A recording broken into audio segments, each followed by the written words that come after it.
Hey, this is Aaron. Today I want to talk about the 2025 Volvo XC90. So this is Volvo's biggest three-row SUV. One of my favorites, has been for a long time. This new generation is pretty great. It came out in 2016, so it is getting a little long in the tooth in terms of age, but Volvo's done a really good job of keeping this up with the times. 2025 sees a couple of changes along those lines. So mostly they just changed the trim level names, but in that changing, it shuffled a couple of the contents around as well. But otherwise, it stays pretty much the same.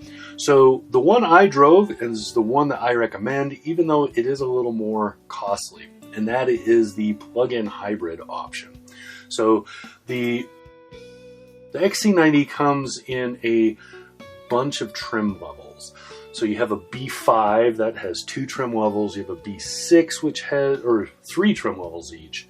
So there's a B5 with 3 trim levels, B6 with 3 trim levels, and then there's the T8s.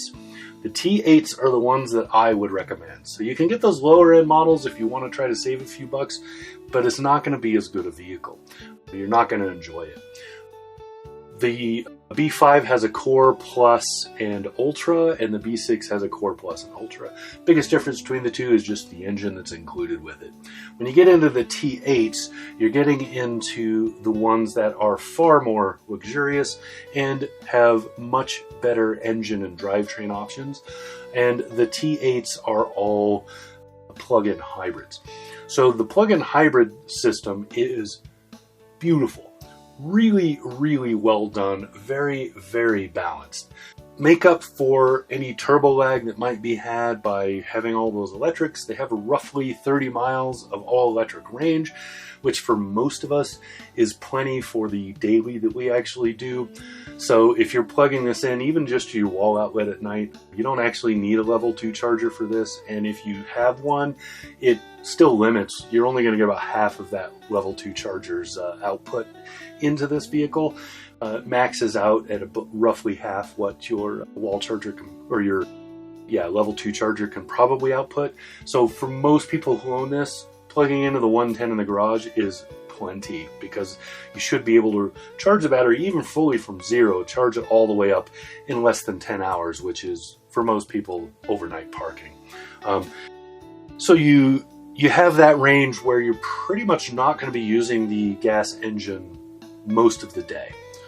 But then you have the gas engine on top of it for when you want to go further than that, which is the beauty of plug-in hybrids. This one in particular is just nicely balanced. You won't notice the difference between the two when you're driving. So when the gas engine does kick in, chances are you won't know it's on. Unless you're watching those indicators on the dash or you're really paying attention and trying to feel it kick in, you're not going to notice. It's just going to happen, and then it's going to go away. It's going to just do its thing. You're not going to have to pay attention to any of that. It changes nothing. Then just the price point. So in the luxury realm in these vehicles, you're getting into this $70,000+ range, and that's pretty normal. Most vehicles that are kind of in this area are roughly 80 grand. That's where you're going to be, and that's just the gas version. That doesn't necessarily include electrification of any kind. Maybe hybrid at best. In this one, you can start out with the T8 Core, so that's the plug-in hybrid model, at 73 plus delivery. That's a pretty good price point. That's very competitive with everybody else on this market. The XC90 in my mind has a nice look. It's very Nordic in its exterior and interior, which means that it verges on plain without being plain. It basically just optimizes simplicity, and that's great. My only biggest real beef with this is that the infotainment, which is Google based, it improved this year. It is easier to use, but it's still a learning curve. Most people are going to take some time to get used to that, because it's not the same as what we've gotten used to up to this point in other vehicles, including Volvos. But more and more the industry are moving to that Google base, because that Google Android base is more open and they can control data more. The XC90 is really, really nice, really well done. I don't think it's aged at all. I think it still feels like a very good vehicle. Third row is mostly for kids. This is still a mid-size. It's not a full-size SUV, so it's still a small third row, but it's useful third row. Cargo is really good in this. And then, like I said, it's just simple, elegant, and very luxurious without shoving that fact in your face. Really well done.